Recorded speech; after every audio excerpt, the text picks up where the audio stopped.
Hello friends, आज मैं आपके साथ इकोनॉमिक्स का एक और टॉपिक लेके आया हूँ और टॉपिक का नाम है high powered money.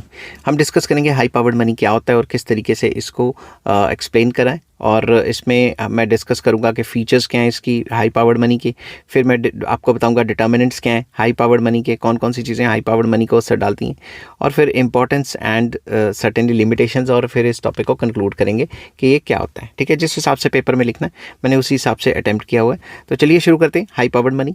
High powered money, also known as monetary base or reserve money, is a fundamental concept in monetary economics. Monetary economics और इकोनॉमिक्स में काफ़ी इंपॉर्टेंट कॉन्सेप्ट है हाई पावर्ड मनी का, क्योंकि ये मॉनिटरी बेस बनाता है। ठीक है, it represents the total amount of currency in circulation and reserves held by commercial banks at the central bank.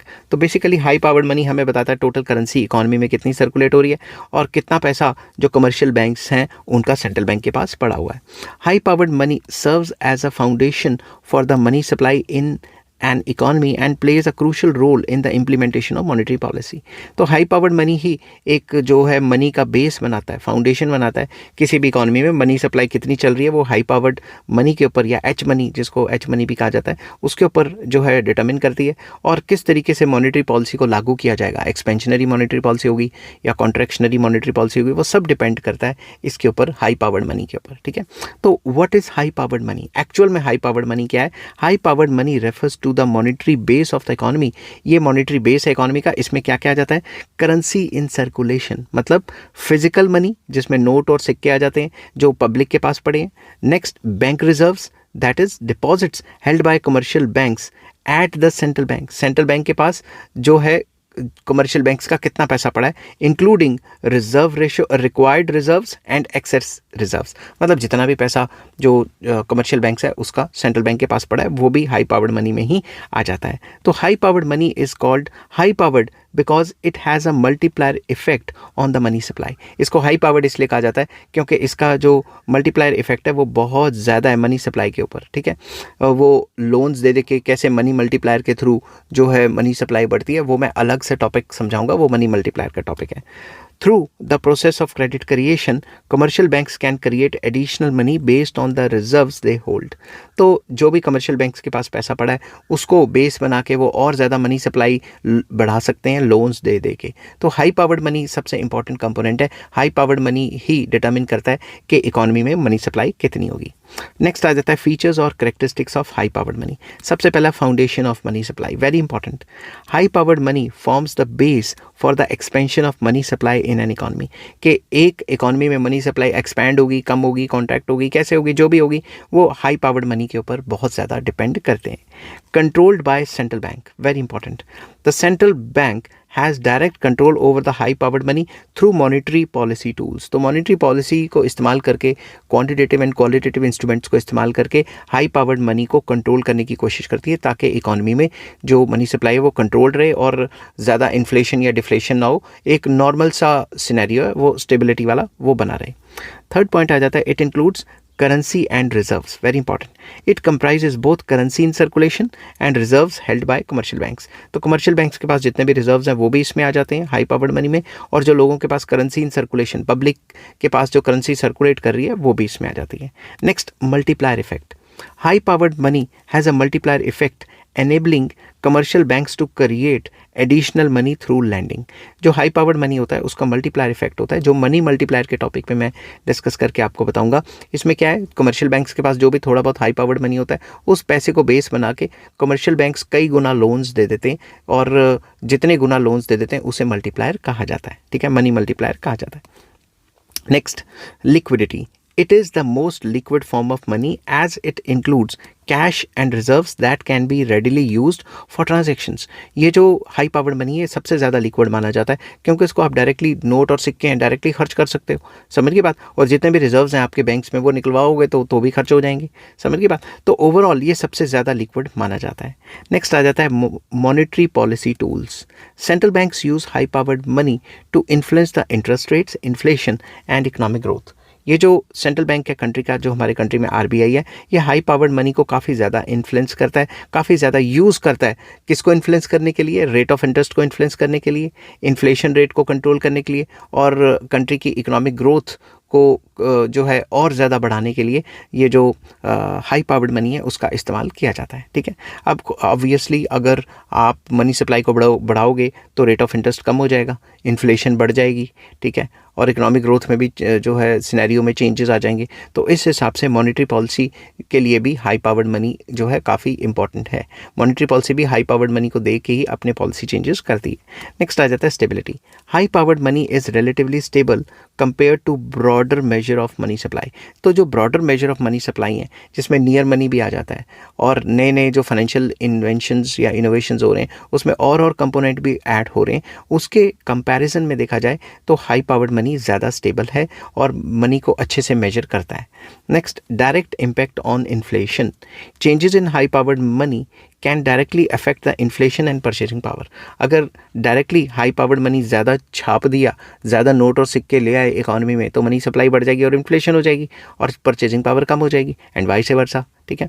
Next, it reflects central banks operations. It reflects the central banks open market operations, reserve requirements and lending activities.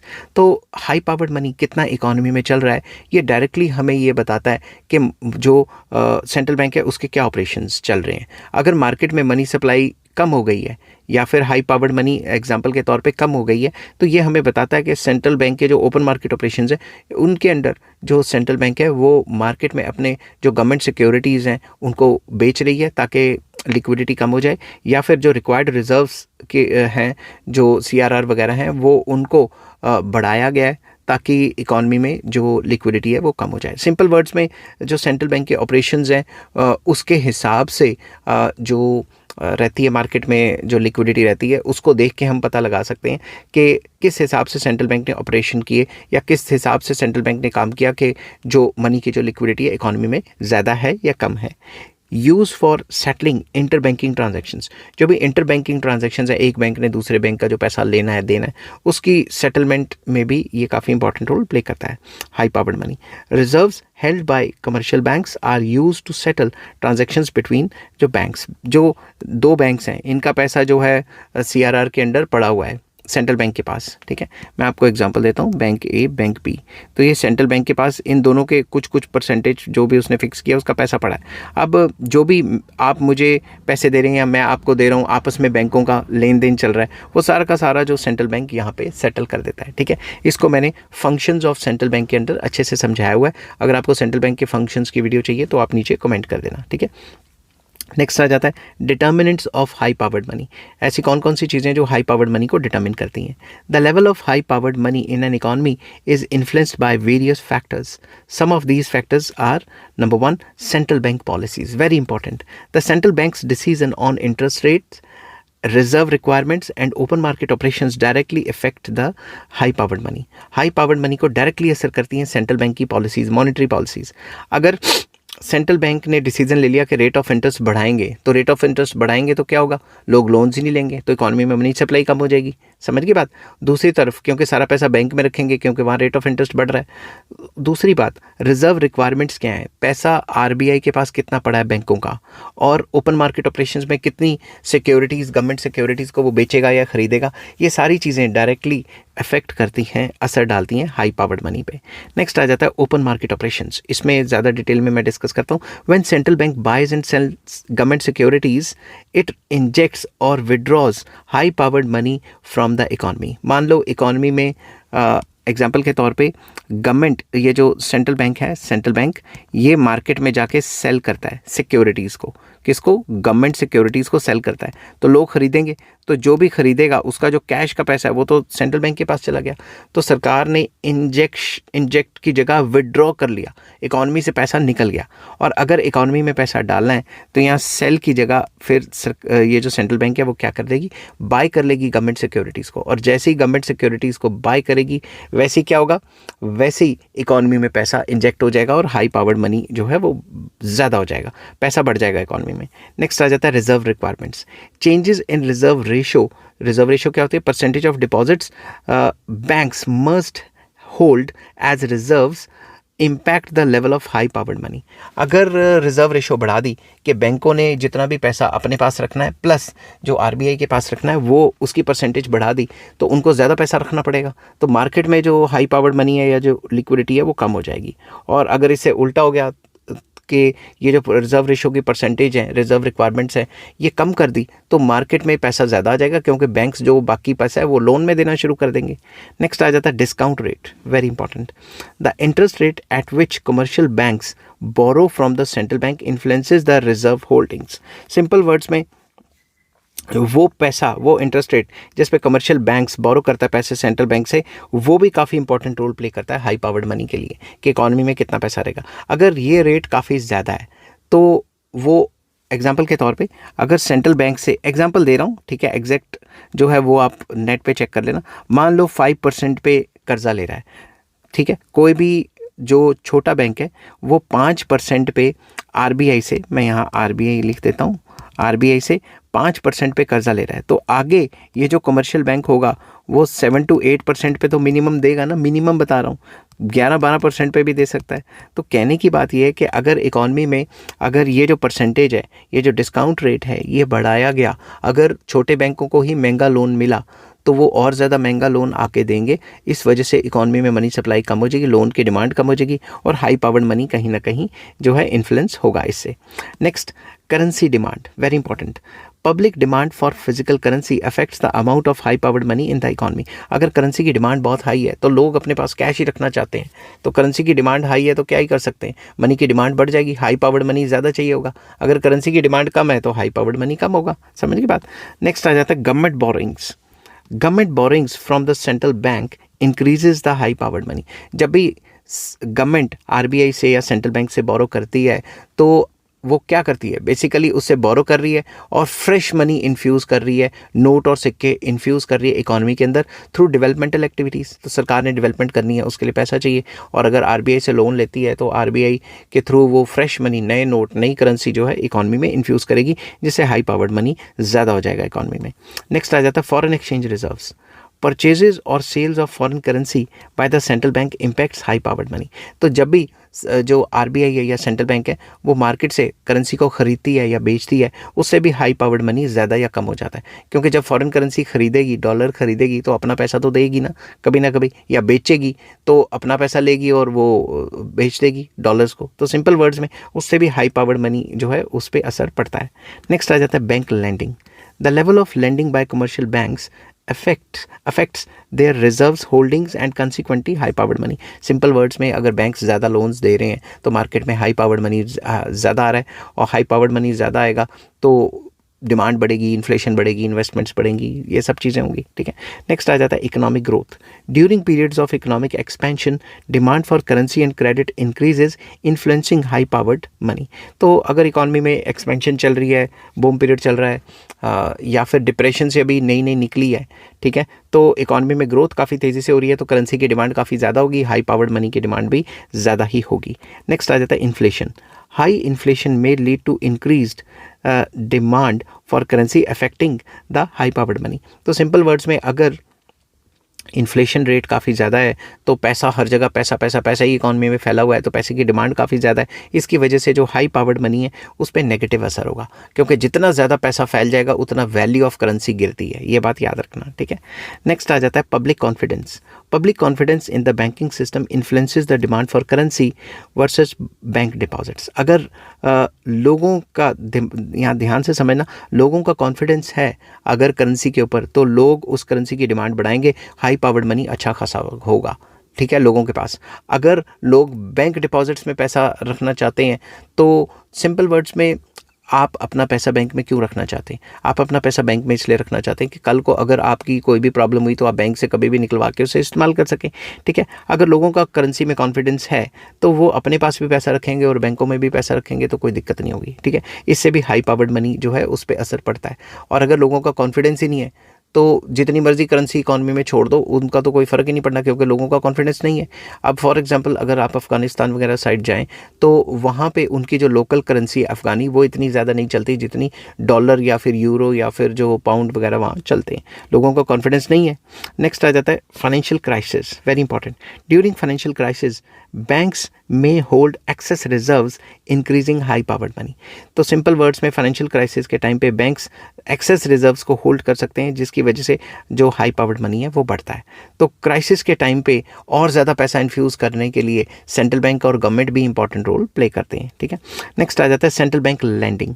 Loans provided by central bank to commercial banks increase high powered money. अगर central bank lend करता है commercial banks को पैसा, तो पैसा तो infuse ही हो गया ना, वो पैसा आगे वो लोन्स वगैरह में देंगे तो हाई पावर्ड मनी तो बढ़ेगा ही।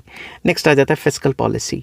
Government spending and taxation policies indirectly influence high powered money through the impact on economic activity. अगर सरकार टैक्स लेती है तो इकॉनमी से लिक्विडिटी निकल जाती है, और अगर खर्चा करती है तो पैसा इकॉनमी में आ जाता है।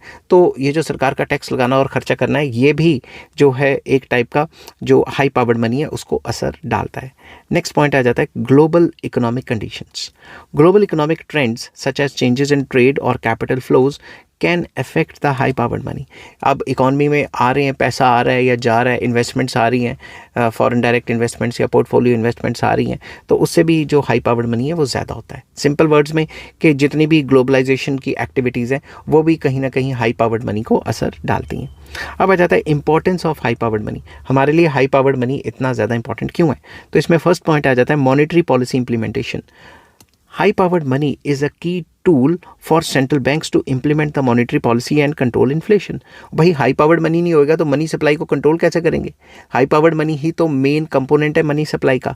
तो मॉनेटरी पॉलिसी को इम्प्लीमेंट करना है अच्छे से, इन्फ्लेशन को कंट्रोल करना है, तो हाई पावर्ड मनी काफ़ी इंपॉर्टेंट कॉन्सेप्ट बन जाता है। Next, liquidity management. It ensures that banks have sufficient reserves to meet withdrawal demands and settle transactions. High powered money की अचानक से डिमांड बढ़ेगी तो लोगों को पैसा चाहिए होगा, तो लिक्विडिटी मैनेजमेंट के लिए ये काफ़ी इंपॉर्टेंट रहता है कॉन्सेप्ट कि अगर आपने एक अच्छी लिक्विडिटी को मेंटेन करना है, मैनेज करना है इकॉनमी में, तो आपको हाई पावर्ड मनी को अच्छे से मैनेज करना पड़ेगा, नहीं तो लिक्विडिटी मैनेज ही नहीं होगी। Next, economic stability. By regulating high powered money central banks can stabilise the economy and prevent financial crisis. तो कोई भी कंट्री में जो हेड बैंक है सेंट्रल बैंक, अगर वो हाई पावर्ड मनी को अच्छे से रेगुलेट और कंट्रोल कर लेता है तो स्टेबिलिटी को मेंटेन कर सकता है। अब जैसे अफ्रीकन कंट्रीज़ हैं उसमें हाई पावर्ड मनी, उन्होंने इतनी करेंसी छाप ली हुई है अपनी कि उनकी करेंसी का ही बैंड बच गया हुआ है। तो कहने की बात ये है कि हाई पावर्ड मनी को कंट्रोल करना बहुत ज़रूरी है अगर इकोनॉमिक स्टेबिलिटी को मेंटेन करना है। नेक्स्ट आ जाता है credit creation. High powered money enables commercial banks to create credit supporting economic growth. High powered money है, इसी वजह से तो बैंक्स आगे जो भी उनके पास पैसा आया उसको घुमा घुमा के उन्होंने लोन्स को क्रिएट कर लिया। ये अलग से क्रेडिट क्रिएशन का टॉपिक लॉन्ग क्वेश्चन आ जाता है, उसको मैंने अलग से वीडियो बना के अपलोड किया हुआ है, अगर आपको उसका लिंक चाहिए हो तो मुझे कमेंट कर देना। नेक्स्ट आ जाता है inflation control. Central bank use high powered money to manage inflation by controlling the money supply. तो मनी सप्लाई को कंट्रोल करने के लिए भी जो सेंट्रल बैंक्स हैं वो हाई पावर्ड मनी की हेल्प लेते हैं, उसे कम छापते हैं, कम करते हैं, और कई इंस्ट्रूमेंट्स हैं वो मॉनेटरी पॉलिसी के टॉपिक में मैं आपके साथ डिस्कस करूंगा। अब आ जाता है limitations of high powered money. High powered money के क्या क्या लिमिटेशंस हैं? Number 1, limited control over money supply, very important. While central banks control high powered money, they have limited control over the broader money supply due to multiplier effect. उनके पास high powered money को तो control करने के तरीके हैं, मगर money की जो डेफिनेशन है वो तो काफ़ी ब्रॉड है, तो जो नियर मनी एसेट्स हैं उसको कैसे कंट्रोल कर पाएंगे? मनी को कंट्रोल हाई पावर्ड मनी का तो चलो कर लिया, मगर जो ब्रॉड मनी है उसको कंट्रोल करना काफ़ी मुश्किल हो जाएगा आरबीआई के लिए। तो हम ये नहीं कह सकते कि सिर्फ हाई पावर्ड मनी को ही कंट्रोल करके इकॉनमी में मनी सप्लाई को कंट्रोल किया जा सकता है। Next, dependence on public behaviour. The effectiveness of high powered money depends on the public demand for currency and bank lending behaviour. तो जो हाई पावर्ड मनी होगी उसकी कितनी इफेक्टिवनेस होगी, कैसे कंट्रोल किया जाएगा, ये सब डिपेंड करता है कि लोगों की डिमांड क्या है पैसे की। अब आरबीआई या सेंट्रल बैंक मनी सप्लाई को बढ़ाना चाहती है, हाई पावर्ड मनी को बढ़ाना चाहती है, मगर लोग मनी की डिमांड ही नहीं कर रहे, लोग पैसे को लेना ही नहीं चाहते। लोगों को कॉन्फिडेंस नहीं है तो किस तरीके से कंट्रोल करेगी। तो ये डिपेंड करता है हाई पावर्ड मनी का पूरा टॉपिक कि भाई लोगों की डिमांड क्या है और किस तरीके से बैंक आगे पैसे को लोन्स दे के क्रेडिट क्रिएशन या मनी क्रिएशन करते हैं। नेक्स्ट आ जाता है global influences. Global economic conditions can undermine the central bank's control over the high powered money. Central bank का जितना भी हाई पावर्ड मनी पे कंट्रोल है वो ग्लोबल इन्फ्लुएंसेस या ग्लोबलाइजेशन या फिर जो भी बाहर से पैसा इनफ्लो आ रहा है या जा रहा है उससे भी काफ़ी ज़्यादा असरदार होता है कि आरबीआई अपनी तरफ से ज़ोर लगा रहा है स्टेबल करने की, मगर बाहर से फॉरेन इन्वेस्टमेंट्स या फॉरेन पोर्टफोलियो इन्वेस्टमेंट्स या काफ़ी ज़्यादा इन्फ्लोज आ रहे हैं, तो उस केस में काफ़ी मुश्किल हो जाएगा सेंट्रल बैंक के लिए मनी एक अच्छी लिक्विडिटी को मेंटेन करना, ताकि उससे ज़्यादा ना फैले, ज़्यादा फैल गई तो इन्फ्लेशन हो जाएगा। High powered money is a critical component of monetary system, serving as the foundation of the money supply and playing a central role in the monetary policy. तो सिंपल वर्ड्स में काफ़ी एक जो हाई पावर्ड मनी है काफ़ी important concept है किसी भी इकोनॉमी के लिए। विदाउट हाई पावर्ड मनी को डिफाइन करना काफ़ी मुश्किल है, डिफाइन तो होगा ही नहीं और कंट्रोल करना भी काफ़ी मुश्किल हो जाएगा। Its features such as liquidity and multiplier effect make it a powerful tool for central banks to influence the economic activity. तो जो ये जो हाई पावर्ड मनी है इसके अंदर जो मैंने आपको फीचर्स में बताया था कि हाईली लिक्विड होता है, इसके मल्टीप्लायर इफेक्ट होते हैं, इसको लोन्स दे के मनी सप्लाई को कई गुना बढ़ाया जा सकता है। ये इस टाइप के फीचर्स को कंट्रोल करने के लिए जो सेंट्रल बैंक है वो मॉनेटरी पॉलिसी बनाता है ताकि वो इकोनॉमिक ग्रोथ और मनी सप्लाई को कंट्रोल कर सके इकोनॉमी में। Understanding the determinants of high powered money is essential for analysing it's impacts on inflation, economic growth and financial stability. तो वही बात जो ऊपर मैंने लिखे फीचर्स में उसको कंक्लूजन में लिख दिया कि इसके डिटर्मिनेंट्स को समझना बहुत ज़रूरी है अगर इकोनॉमी को अच्छे से चलाना है। तो bye regulating high powered money central banks can achieve their policy objectives and maintaining economic stability. तो ओवरऑल हाई पावर्ड मनी को कंट्रोल करके ग्रोथ एंड डेवलपमेंट हो जाती है और इन्फ्लेशन को भी कंट्रोल किया जा सकता है। तो ये तो आपने कंक्लूजन टाइप सा लिखना था। आई होप ये वीडियो आपको पसंद आई होगी। अगर पसंद आती है तो please like share and subscribe. Take care. Bye-bye.